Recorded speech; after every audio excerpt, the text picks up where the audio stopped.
The Thomas Bryant jockstrap. Get him out of here. How does that not indicate to you, like, hey, sometimes, like, these prospects are awesome? Donald, get back. They snatched that chain, boy. Get back. What's y'all gonna do about it? Popeye snatched that chain. Get back. We want that snack wrap. They got 3 flavors. Y'all got 1. Get back. Hey, everybody. Welcome into the Big Factor here on the Big Play Sports Network. Ryan, Tyler, Jack Rourke, Nick Pideau, and Joey Pfaff. Rob's still in the sunny state of Florida, guys, but the show must go on. It is Tuesday, July 8th, 2025. Good morning, fellas. How are we doing? Guardians finally back in the win column. Can't believe it. Can't believe it. It looked like they were trying to give that one back. It really did. But thank goodness we needed a Guardians win like oxygen. I was going to say what's going on with the camera situation in here, but this is how it always is. Yeah, what do you mean? Yeah, this is standard dish. That one usually isn't there. I put that one there because I thought you were going to be remote originally. Oh. No, this is how it usually goes. I'm the one that messed up. This is how it usually goes. Guys, guards win a baseball game, though. Doesn't that feel awesome? Like when your team just middle of summer, nothing's going on, you have a little bit of something to look forward to. Again? Yeah, how about this? Get back in it right now. Only like 9.5 games out of the wild card race, but a lot of time left on that clock. 6 games under 500 now? Yes. 40, Yeah, that's it. Oh, yeah. Woo! Excuse me, 7 games. And we're on the schedule again today. Joey Cantillo Day. Oh, Joey Cantillo Day. 7 games under 500. They're 41 and 48, but they get the win. Joey, what's going on, dude? Does that watch come off your wrist? Yeah, well, yeah, it does, but you know, it's got to stay on sometimes just to track the vitals and everything, make sure I'm doing all right. So, yeah, we're fine. Are the vitals vital in today? Are you got a beat and everything? We're all good. Heartbeat's there, getting my steps in. So. How did you were at the St. Ignatius Hockey alumni golf outing yesterday. I was. Funny enough, I was not. Yep. I And was you- the one here. Your dad actually is the coach of the hockey. Yeah, team, yeah, so, that's why I said it. And so Joey, how'd you shoot yesterday? What went down the course? Drove the ball all right, putted well for my team, didn't do anything else. We went 9 under through 17, and it got rained out. We didn't finish, unfortunately, but I think the winning score was 15. So 6 strokes back, not a bad Kind of a day. what if. It was a fun day on the course. Now, Joey, I saw that you received some golf lessons from our own Joe Meglin. I did. Do you think that they paid off? Still working on them for sure. He said They're your still- irons were garbage. They're horrible right now. Still working on them. Can't really compress the ball like I want to, but I won't get into that right now. So, shanked my first shot on camera. Shout out Joe Meglin. Yeah, it's all right. Now, Good weekend though overall, Joey. Good weekend overall. Absolutely. Did Joe have an issue with the way you showed up, the way you were dressed?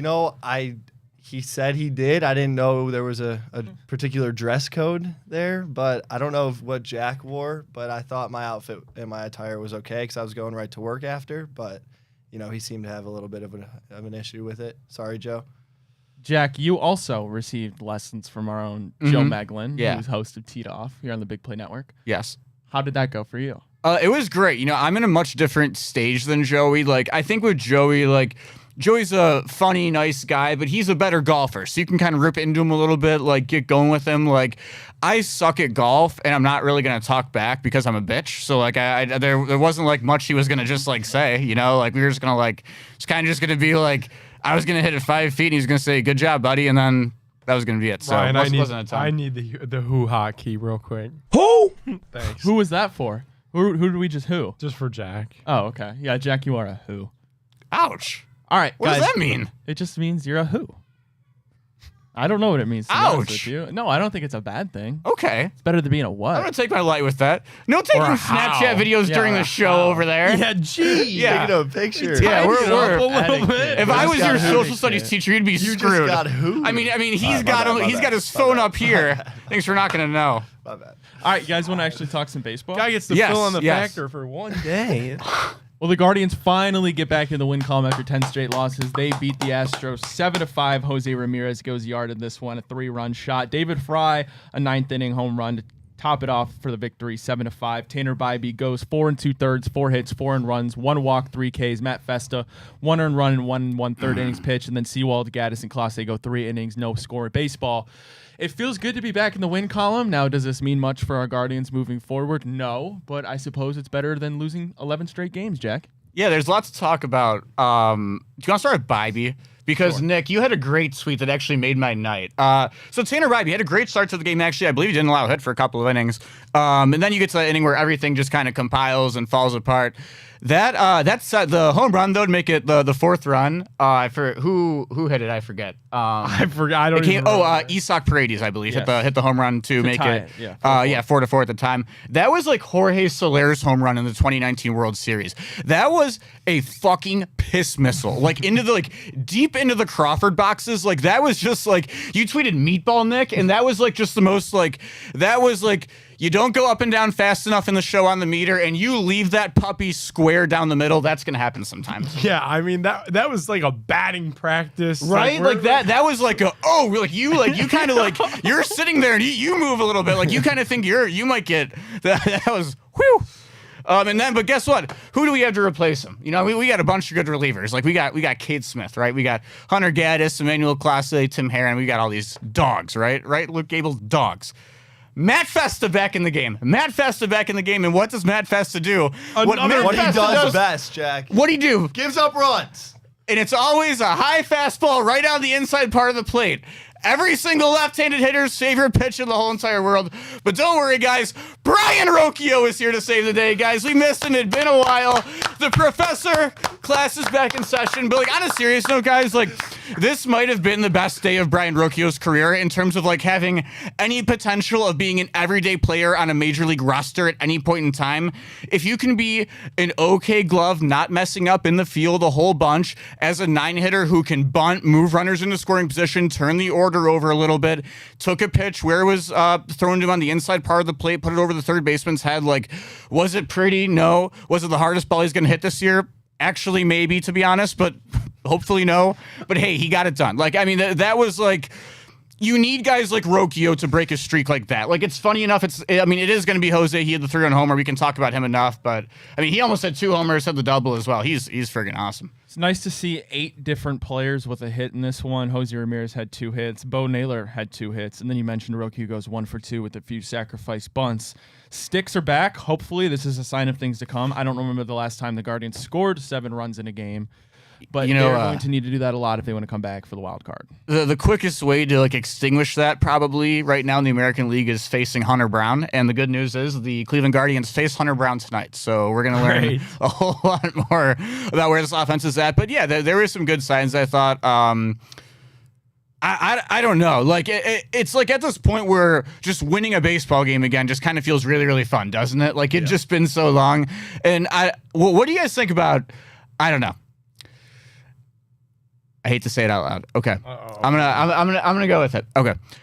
Tanner Bibee, if you think he's not gonna ever reach that true ace caliber, like that top level. I had this thought last night. Like that top level. For most teams, paying $9.5 million for your number 2 or even your number 3 pitcher, that's a total steal. In the same way that Andres Jimenez for $15.5 million a year. For most teams, you probably don't even brush that off your shoulder, right? Because he can give you amazing defense, hit 240, whatever. If Tanner Bibee's $9.5 million and you're the Cleveland Guardians and you don't pay people a whole ton of money, if someone's like kind of desperate for starting pitching, they think they're in a race, like they really see their window right now, there's a chance you could get more for Tanner Bibee than anyone else on your roster not named Jose Ramirez, and that includes Stephen Kwan. Sure. I mean, Tanner Bibee stays healthy. I don't know if he ever hits that top level. Would you guys consider it? Bro, I just got his bobblehead.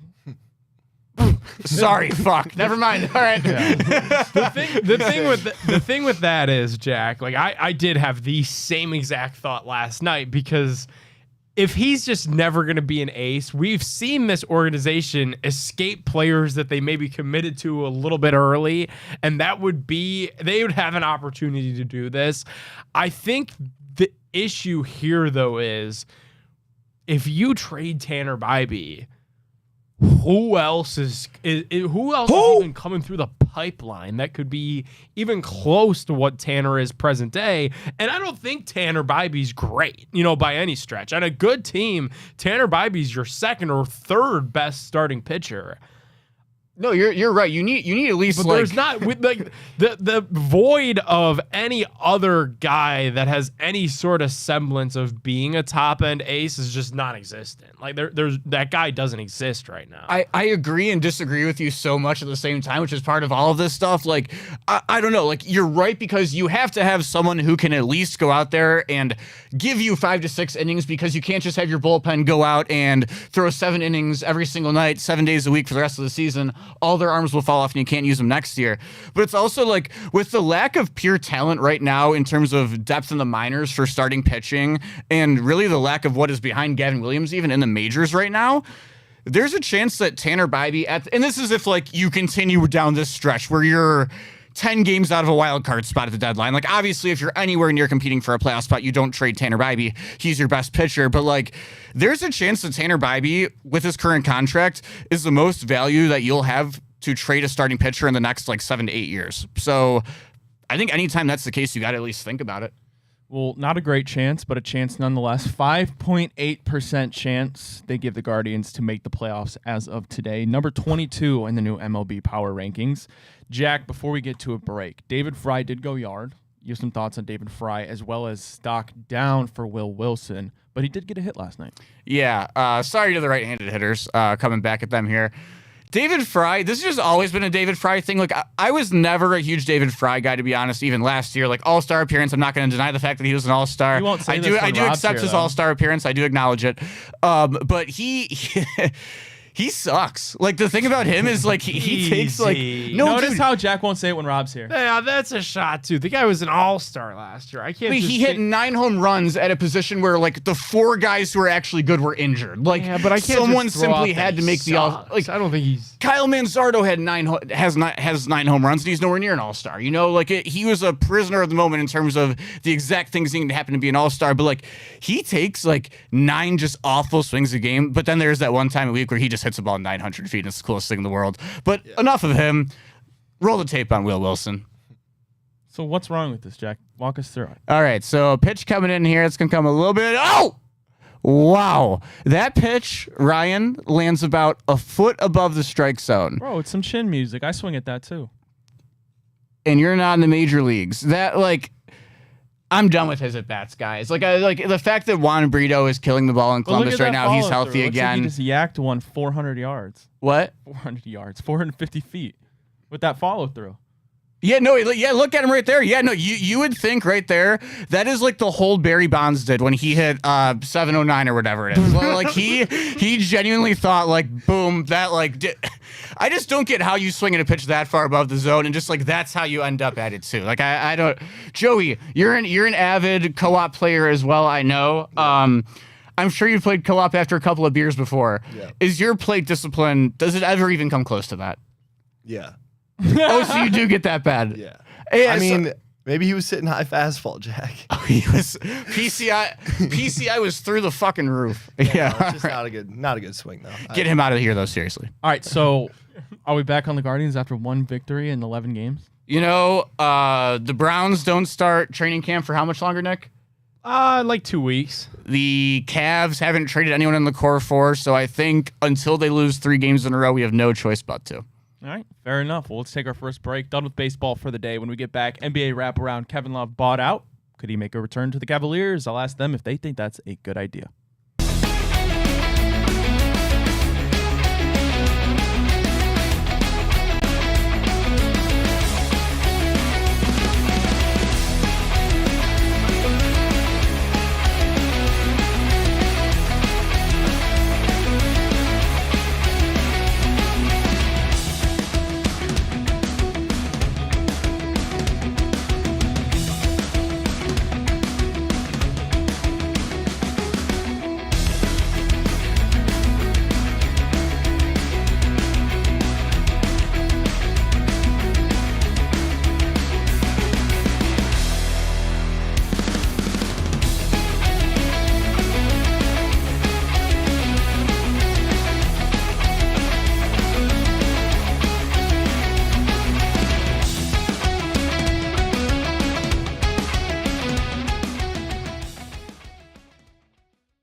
Hey, everybody. Welcome back to The Big Factor here on the Big Play Sports Network. Ryan Tyler, Jack O'Rourke, Nick Pidone, Joey Pfaff in today. And our friends at Fairway Ford. Fairway Ford, Ohio is the biggest Ford truck dealership in the entire state of Ohio. They have the largest selection of Ford F-150s and Super Duty trucks, and they won't be beat on price by any other Ford dealer. You see right up there, employee pricing for everybody. You pay less than what they pay. Pre-tariff pricing on all Fords. Over 500 vehicles in stock on their lot. There's never been a better time to buy. Never been a better time to find your dream vehicle in Canfield, Ohio. Don't let that short drive prevent you from saving thousands of dollars on your new ride. Fairway Ford, the largest inventory of new Ford trucks, the lowest pricing and same hometown level of service. And by the way, they will deliver to wherever you would like. All right, guys, we're flipping it over to the NBA. A little bit of news yesterday. Kevin Love bought out, is now a free agent. A lot of people are divided on this one. A lot of people want Kevin Love back. A lot of people think it's a terrible idea. I'll ask you guys, where do you stand on Kevin Love back to the Cleveland Cavaliers? Yeah, there's an element of this that would be fun because it's the nostalgia thing. I think there's also an element of it where the question has to be had, especially after how bad Dean Wade was really for the bulk of last season and certainly in the playoffs, that could Kevin Love give you more than what Dean Wade gave you? And I know that's probably uncomfortable because if you're looking at bringing back Kevin Love, at least to Cleveland, that's going to be a vet min deal, and Dean Wade's on a multi-year NBA contract, so scary conversation to have there. I don't know. There's also something to be said, too, that you don't want to turn the Cavs into a complete nursing home. And I know that's kind of, pompous coming from me, who's been campaigning to re-sign 41-year-old LeBron James. But I think I've got to pick my battles here. And if I'm picking between the two, I'm obviously picking LeBron. There is also that world where you try, where maybe there's both, and we could entertain that. Like if LeBron comes home, then maybe it's a good idea to get Kevin Love. But boy, it's sobering because if it's not here, because we're kind of only in the market to hand out vet minimum contracts at this point. If it's not here, where else is it going to be? Denver? Maybe if, Jonas Valanciunas wants to keep playing hardball. He's currently trying to avoid suiting up for the Nuggets and is playing in Greece overseas. So maybe back up Nikola Jokic in Denver. But other than that, I don't know what Kevin Love options or Kevin Love suitors even really look like. Boston. I think, especially in a world too where the cat, Larry Nance Jr. isn't the tallest. He's tall, obviously. He's like what, 6'9", probably. He's not over 6'10" or a crazy big, if that makes sense in a weird way. So I don't know. Kevin Love's not up there either, but he's right around there. He can bang three. So at a minimum, you're at least bringing in a different element that you didn't have last year with the backup bigs. And I don't know, Dean Wade wasn't healthy for a portion. Obviously the defense is awesome with him. There was all those stats in the regular season about when Dean Wade plays, the Cavs are this and that. Well, guess what? The Cavs were just a 60-20 basketball team. Maybe they're just fucking good with or without Dean Wade. Pfaff, you seem like a big K Love guy. I do like K-Love. He definitely is a massive K-Love guy. Yeah, I do like K-Love. I would welcome him back, but I don't know if it makes sense for us. So, that was a lock. Him and Dean Wade kind of play similar. Pfaff being a Kevin Love guy was an absolute lock. Yeah. How are you not, though? The thing about Dean Wade, I got a jersey, Pfaff. I've always thought this about Dean Wade, and I think I've maybe said this on here before. He just haircut, too. No, easy. That's a shot. I think Dean Wade, Dean Wade kind of got brought into the mix and his role really increased after 2023 when Kevin Love was bought out in Cleveland. It always felt to me that the Cavs were trying to make him Kevin Love light, and it just never really stuck. For whatever reason, Dean Wade's, I don't think his NBA career has gone the way that we would have thought, right? Or had hope for. I don't know. Maybe I'm down on Dean Wade, but yeah, I don't know. He's only 1 year left on his deal as well, too, right? So even it is a NBA contract, but if you're at the point where it's close to being expendable or expiring, maybe it's 2 years left. And nobody, and the thing is, I'm looking it up now. 2020, yeah, he is he's entering the last year of his deal. So it's not that big of a deal, then, right? Yeah, but makes you even a little bit more nervous though, as to you can't get anybody to trade for this thing. He's gonna be 30 next year, but. Oh, that's shocking, actually. I would much rather have Dean Wade on this team. I think he'd be way more useful than Kevin Love. Although it'd be fun with Kevin Love. Kevin Love is washed. That's the elephant in the room here. There's no debate about it. He could probably still throw a mean outlet pass, but cool. Right. I remember seeing one of those seeing the first Joe Flacco bomb. The Dean Wade game where he single-handedly beat Boston when he dropped 900 points in the fourth quarter. That was legendary. Well, other news around the NBA. Paolo Banchero agreed to a 5-year, $239 million max rookie contract extension that could reach $287 million. This is the first time there's been a player option for a rookie max extension in their final year since 2021 when Luka Doncic and Trae Young both completed their rookie maxes. Paolo Banchero is scary, guys. Him, Franz, and Jalen Suggs locked down for the Magic. Do I think they're going to make noise next year? Sure. Do I think they're ready to go for a deep playoff run? Probably not. But Paolo Banchero is probably already a top 10 player in the NBA. Desmond Bane exists there too now. Yeah, he does. That's a lot of money tied Paolo up in that Banchero- core, though, now, Let me ask you too. this. Do we agree? I think Paolo Banchero, he's so damn good. In terms of, like, are you saying, like, top, like, what power forwards? I'm just saying in general in basketball. Like, that dude can single-handedly get to the basket with the best of them. He can, yeah. Who just said it? Jack just said it. That's a lot of money invested in that core, though, between Suggs, Banchero, Desmond Bane, and what they had to give up to trade for him. Wagner.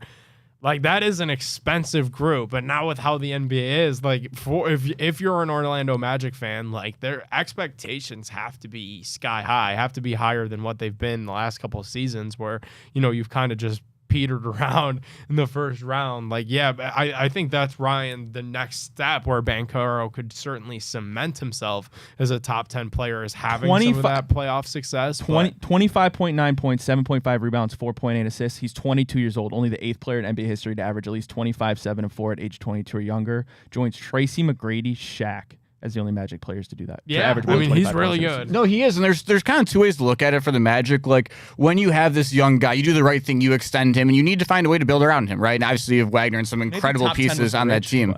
Yeah, and like the thing with them though is, like, you look at them last year, dead last in the league in 3-point shooting, and they struggled to find any type of scoring off the bench, right? So you go out, you get Desmond Bane, you totally solve the not totally solve the 3-point shooting issue, but like now you add that element to the starting unit. But like now you're at the point where you have no money left to even try to form together whatever else you want to do with that bench outside of, they got KCP now, right? I believe.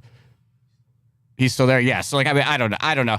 I don't think they're gonna break into that top tier of the East. Like, obviously, like you have the injuries with Tatum and Halliburton that like are gonna make these teams in the regular season like kind of climb up higher. But I think it's still the Cavs are next and just about that in the East. All right, let's take another break. When we get back, what are we doing, Jack? Where it looks like we're ranking some Cleveland stadiums in various categories. Yes. I have a bone to pick with stadium food for a certain stadium. Okay, Talk about I'm that excited. when we get back on the Big Factor.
Hey, everybody, welcome back to the Big Factor on the Big Play Sports Network. Ryan, Tyler, Jack, Rourke, Nick Padone, Joey Pfaff, and our friends at Garage Beer. It comes in just 2 flavors, Classic Light Lager as well as that Classic Lime. No frills, no bitterness, no IPA. It's just beer the way you want it to taste, and that's beer-flavored beer. Scan that QR code now or visit drinkgaragebeer.com to find local retailers who sell garage beer near you. Again, that's drinkgaragebeer.com. All right, fellas. Jack, you want to take this away? Yeah, we got a lot of picky people in this room who are very opinionated. So we're in the heat of summer. Stuff's kind of moving around a little bit. We got some Cleveland Stadium stuff. So we're going to look at like certain elements of the 3 different stadiums that we got here in Cleveland: Progressive, Rocket Mortgage, and Huntington Bank Field. I'm going to ask you guys just to give me who has the best of these certain things out of these groups, if that makes sense. Sure. Okay. Yep. So, guys, for stadium food of the 3 downtown, who has the best actual stadium food? I can't tell you who has the best. I've never eaten at Rocket Arena.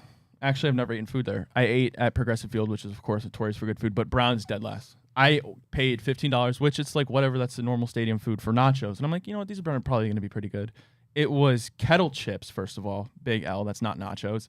And literally the only topping was cheese, and it was very scattered light cheese. And I paid $15 for it, and it was the most disgusting food I've ever eaten in my life. Oh, it was shredded? Yeah. Oh, that's like disgusting. barely melted, and it was kettle chips, not nachos, kettle chips. $15. Yeah. Oh, So do like the food stands in Progressive count for this, or just based off of? Of course they is do. it food within the stadium? Yeah. Then it okay, counts. Progressive then. Yeah. Okay. I'll give it to Progressive as well. Is it close for you or? No, I'll say Progressive because I've got something that I want to say, but I can't really say it. It's one of those like. Oh, okay. Yeah, Progressive is good. I got to say Progressive, and I don't think it's close either. I mean, I don't know. I think Rocket has absolutely nothing, and I think the food at Brown Stadium is trash. Scoreboard ops / content. So we're looking at like what is actually on the scoreboard throughout the game. Like what keeps you entertained? Who has the best scoreboard games?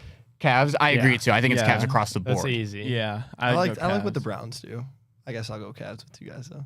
I feel like the Browns don't do shit. Yeah, though. what do the Browns do? know. That video of Joel Batonio where it's like, come on, let's go. I love the. Do you remember the behind the scenes the one year where it's where Yeah. he just like can't even like fake the yell to do Although it? I will say, me, Jack, and Nick were at the Ravens game last year. Yeah. and that was when they did the tribute to Jim Donovan. Yeah, that was Yeah, awesome. That was one of the coolest things I've ever When seen. they in do a stuff stadium. like that, the Browns do it up. They do. But I think just on the regular, like especially like the Cavs have to do that for 41 home games. It's a lot.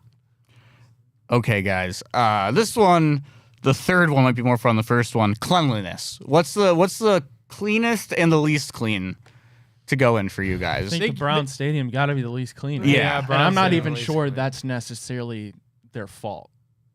Agreed. You know what I Yeah. mean? Because people get You think it's the absolutely- people they attract into the building? Yeah. Is that- Yeah, It's people that are it's more on the obliterated clientele. and throw up everywhere. Yeah, The thing about though, like I feel like the Cavs and the Guardians are both very clean. they are very clean. Yeah, so I'll give that a tie. Okay, I like the I've never tie been, on it. I've never been in Rocket Arena or Progressive and been like, this is dirty. Okay, so when you're actually sitting your ass in the seat, the physical seat of the stadium. For me, that's the Browns. Oh. Yeah, because I'm totally locked in, and I like love sitting by people that are going nuts about the game. Yeah, but the Cavs is the most comfortable. Yeah, I was gonna say it's got to be the Cavs. Are we talking Pushing. about comfortability? This is literally just the physical seat itself. Atmosphere we're gonna get to. I guess I haven't really thought about that.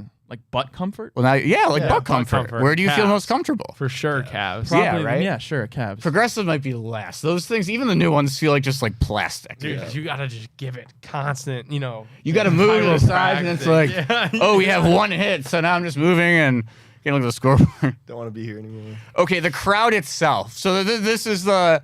Oh, I see. yeah. You literally wrote physical seat. Yeah, I did write physical seat and then crowd for the next one. Yes. Okay, I guess I kind of combined these two. My bad. So I'll go Browns for this. Okay, so the Browns crowd. Oh, that's an interesting When the pick. Browns are winning, dude, that shit is nutty.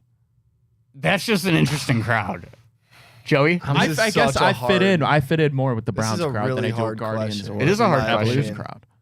Again, also I easily know by far the most about the Browns and the history compared to the Indians, or excuse me, Guardians and Cavs. So that is also probably a factor. That's fair. I'm gonna go with the Cavs again here. Why don't you just I think it's a good marry answer. I was Dan gonna go with Gilbert, the Nick? Guards. I'm going to go with the Guards, too. I think a Guards, you cannot beat a Guards I was crowd. at the Oscar Gonzalez 15 inning when he hit that home run. I was and too. I've never Who? seen something cooler. I don't think. I think that's my favorite game. I guess I wasn't at the Jets game against the Browns. That would have been very cool to go to, but I don't know. That crowd was goated. Okay, next one. In-game host. So you got, for the Guards, you got our own big play. You got Gab Cruz. For the Cavs, you got He's got to be number Ahmad. one, bro. Ahmad Crump, that's how you say his last The name, thing, correct? here's the thing that Gab doesn't have though, right? Like, no offense, you guys know, but like, people go around town screaming the Cleveland Cavaliers, like That is how true, Ahmad yeah. does it. Like, that's kind of his thing, bro. That is pretty tough. People sleep on Ahmad for sure. Yeah, I think, Definitely so let me say he's this, been though. doing that for decades too. Let me say this, though. Who's the Browns? I think Bridget Linton. oh, okay. So for Gab, she's sitting at like she's right. She's been there for a while now. Like she's ingrained into the Guards culture. She you know? definitely is, So yeah. she has that. But that's the thing. The thing about Ahmad though is player introductions are great. You've never seen Gab Cruz be asked to do player introductions, so you don't know how she would fare True. with said player introductions if she had the chance. That's And true. We'll have to when was ask the last time Ahmad had to go up there and do the key bank.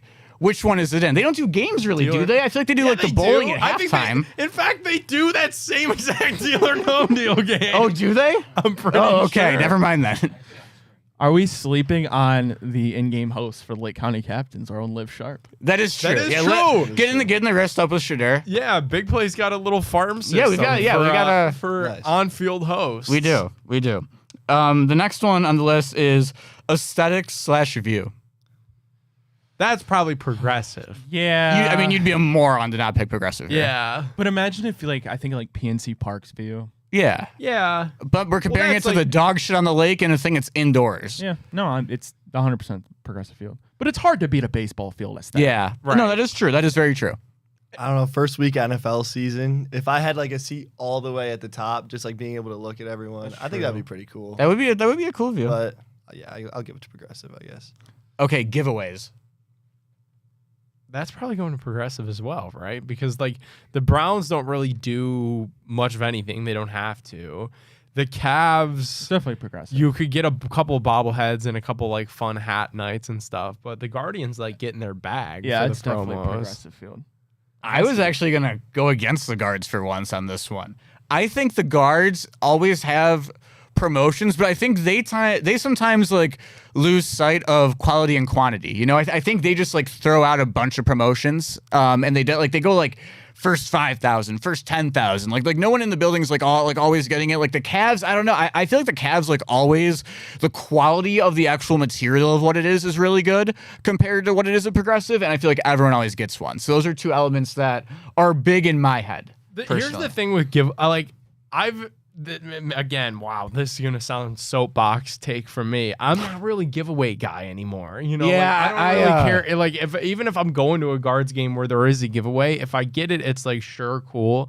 But like I'm not gonna wear those paper thin jerseys with some random logo on the side. Yeah, and But like what do you real quick? What are you doing to the select, like, you guys are gonna know exactly what I'm talking about. It's like the 85 people who still rock the gray Justin Masterson giveaway Yes. jersey from Yes. 15 years ago. chill. Give it up. Go get a new one. That thing has got to have so many 6'3". sweat stains, That thing's right? Like, tough. how many times do you see that at every single game? That thing's Here's the thing, though. He's been gone for 10 Jack, years. to your point, maybe you're changing my mind. I do wear my Cavs playoff shirts that they Right? put out on the chair Because they're a good little bit material. better They're quality. good material. I've never been to a Cavs playoff game. They're good That's material. on you, Ryan. And I will say, like, I went big to play, bro. Send me. I went to the guards game on Saturday. Didn't even take a bobblehead. Like it's. I don't even want to carry that stuff around it. Are you guys just anti-giveaway in general? That's another piece of it too. I'm gonna lose it, or I'm Then just gonna put it down. You know? do have to be responsible for it for the entire rest of the game. You know who hates giveaways is Cam because I could so see Cam hating because giveaways. like all of that stuff's When are we irrelevant to getting her. Cam Fridays every week? If she gets an XL shirt, like what's she gonna do with Yeah. that? If she gets a bobblehead, certainly what's she gonna do with that? I mean, even like Cav's bucket hat. Like, how many times are you walking out of the house in that? Probably not. Probably not many. Can we still campaign for like Cam Fridays? She's kind of against it, guys. Come on. We've pushed on it a couple times. She's All right, two more. too big time. Got a couple months worth of a Barstool contract and just went straight to her head. Drinks. So the actual alcohol you're getting in the stadium. It's all the same to me, brother. Anyone got have an opinion here? I get No. beer. Like I get beer. It's I don't really drink. Like I I've get a, never like, really like. cocktail. I don't really drink at games, so I have no opinion. I don't either. I feel like they have the same stuff at I was actually gonna go Browns. This was the one time I was gonna give the Browns anything so far to this point in time. The 7-Up mixed tail club, Who I believe has it's called garage or whatever. beer? The Crew. The Crew do, yeah. Yes, So they do. I'll go lower.com field. I like that. I like that play. And then parking, guys. Would you prefer to park in that little downtown gateway area or down by the stadium? Well, here's the issue: is like for Browns games.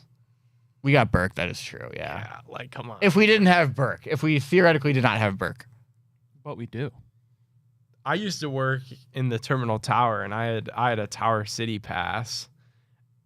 so you've always avoided it. So like, dude, I remember like one of my biggest flexes all time was me and Cam went to the Jake Paul fight in Cleveland, and the parking people, like they'll come out.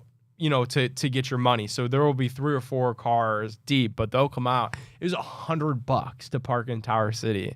And I was like, no, I work here. And they were like, well, the badge isn't going to work and the lever is not going to go up. And I was like, dude, am I really about to pay $100 to park in the same garage that I park in every single day? I was like, let me try the badge. She's like, it's not going to work. Beep. Work. Went right up. I was like, yeah, screw you, $100.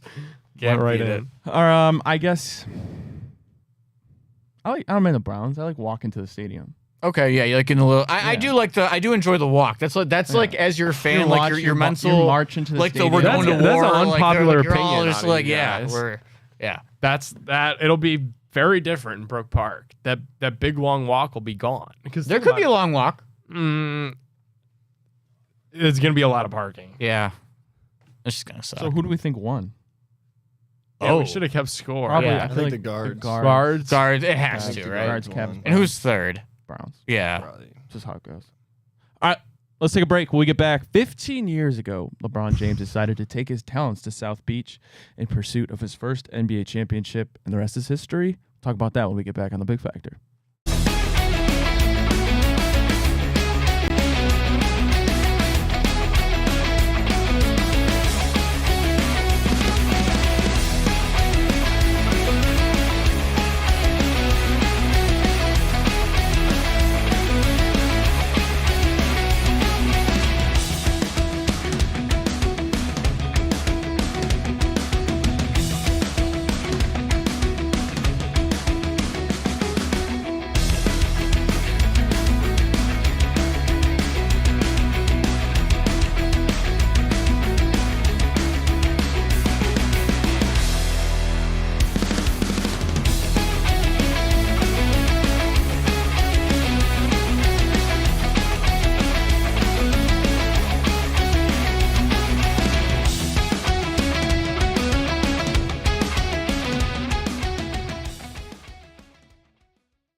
Hey, everybody, welcome back to The Big Factor here on the Big Play Sports Network. Ryan Tyler, Jack Rourke, Nick Pidone, Joey Pfaff. 15 years ago, guys, LeBron James left the Cleveland Cavaliers to go to the Miami Heat, pair up with Dwayne Wade and Chris Bosh, and win his first NBA championship. He won 2 there, and then the rest is history. Came back to Cleveland, delivered us one, and got one with the Lakers, guys. Do we remember the moment when LeBron James went on national television and made his decision? Yep. Yeah, I know exactly where I was at when it happened. I was sitting in the living room. I think everyone probably was, right? We were all so young. I was on vacation. Oh, you're on vacation. Oh, yeah, Yeah. July, right? Or June? Yeah. Jack, do you July. actually remember anything from it, though? Like, do you remember how you felt in the moment? What you were thinking? I mean, I didn't really grow up. I grew up watching hockey, first of all. So this was like an introduction to basketball more so for me. This was like my gateway into basketball was LeBron leaving, kind of. Nick, your Hell of thoughts? an introduction, by Yeah, the way, right? because like the basketball offseason is kind of a big chunk of what it means to be a basketball fan. So great intro. Yeah, I remember it really well. We were on vacation. We were in Virginia Beach. Funny enough, me and Reflog were just talking about Virginia Beach. He's heading there next week, and we'll be out on the Big Play Cleveland show. Max Loeb filling in. Little shameless plug for that next week. Will be a lot of fun. Working on getting a fun guest for that as well.